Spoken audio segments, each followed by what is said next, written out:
हम यहाँ प्रेत पिपल पे खड़े हैं। प्रेत पिपल का हजारों साल पुराना इतिहास है। कहते हैं 6-7 हजार साल पुराना महाभारत के समय से प्रेत पिपल है कि जिस भी प्राणी की मुक्ति नहीं होती और जो भी कोई अकाल मृत्यु से, अननेचुरल डेथ से, हॉस्पिटल में मंजे से, बिस्तरे से, बीमारी से ऐसे मरता है, किसी की डेथ हो जाती है, जो प्रेत अवस्था में चला जाता है, प्रेत होता है, तो उसकी नारायण बलि गति दियाबत्ती के बाद उस प्रेत को इस पीपल पे बांधा जाता है।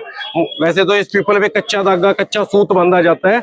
और जो ये कपड़े बंधे देख रहे हैं लोग, अपने घर से हम लोग उपाय करवाते हैं। जैसे किसी के घर में कोई प्रेत है या कोई भूत प्रेत की किसी की भी समस्या है तो हम उपाय करवाते हैं। उपाय के द्वारा उस बुरी शक्ति को, कोई भी किसी प्रकार की बुरी शक्ति है, बांध देते हैं, बांध के यहाँ पे लाया जाता है ताकि हमारे द्वारा उसकी मुक्ति करवा दी जाती है।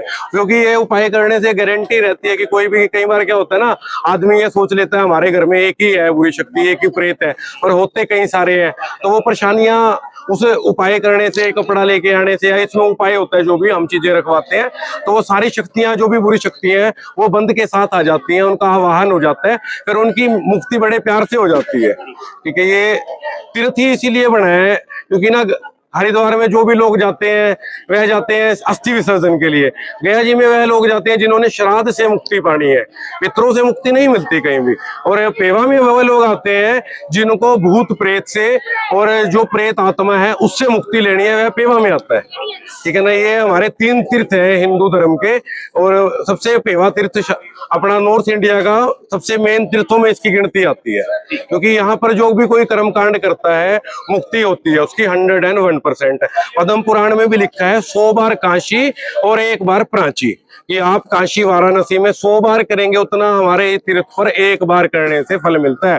कि जो आप यहाँ पर किसी को भी मैटर नहीं करता कि वह ब्राह्मण है, ब्राह्मण के अलावा यहाँ पे हर तरह के लोग हैं, आप किसी को भी 1 रुपया भी दान करते हैं तुरंत आपको 100 रुपए का इजाफा मिलेगा। और यहाँ पे आके इस तीर्थ पे आदमी को पाप करने से बचना चाहिए।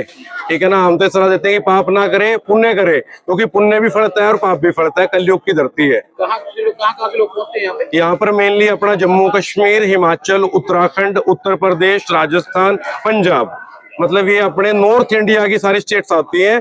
और इसके अलावा पूरे इंडिया से लोग आते हैं। अभी हमारे पास 100 से ज्यादा बुकिंग्स हैं जो पूजा के लिए हो रखी हैं मिलने वाले दिन की, कि जो हमारा कि कोई बॉम्बे से आना है, ठीक है, कोई जयपुर से आना है, मतलब सभी बड़ी सिटीज से लोग आते हैं। जिसको पता है ना कि ये चैत्र चौदश के बारे में, जिसको इसका पता है, तो वो आदमी ये सोचता है कि मैं चैत्र चौदश पे करूं। श्राद्ध से भी ज्यादा पुण्य मिलता है चैत्र चौदश पे कर्मकांड करने का। प्रेतशिला भी यहाँ है। ये जो ये प्रेतशिला है ये इसलिए बनाई गई है कि संडे के दिन पीपल में पानी नहीं डलता, और कर्मकांड तो संडे को भी होता है ऑब्वियसली है। जब कर्मकांड होगा तो पानी डालेंगे। तो पानी डालने के लिए कि यजमान को किसी भी तरह का असुविधा से कैद ना हो, कि कोई असुविधा ना हो, क्योंकि पानी देना कर्मकांड के बाद बहुत जरूरी माना जाता है। इस तीर्थ का सबसे मेन कर्म क्या है, आप पहले आए, अपना पिंडदान करवाएं, गति करवाएं, जो भी आपने कराना है, पितर शांति नारायण बलि पहले सबसे वो होगा। उसके बाद अपना पीपल में पानी डलेगा, धागा बंधेगा। फिर कार्तिक जी का मंदिर है, स्वामी कार्तिक जी का जो मंदिर है, वर्ल्ड में सिर्फ एक मंदिर है जहाँ पे तेल चढ़ता है। और वो क्यों चढ़ता है कि जो महाभारत से पहले जो हमारा सतयुग था उस समय गणेश जी का और कार्तिक जी का रोड़ा हो गया था कि कौन बड़ा है कौन छोटा है, आपस में मतभेद हो गया था। तो गणेश जी ने तो अपने माता पिता के चक्कर लगाए, कार्तिक जी उड़ के आए सारी जगह।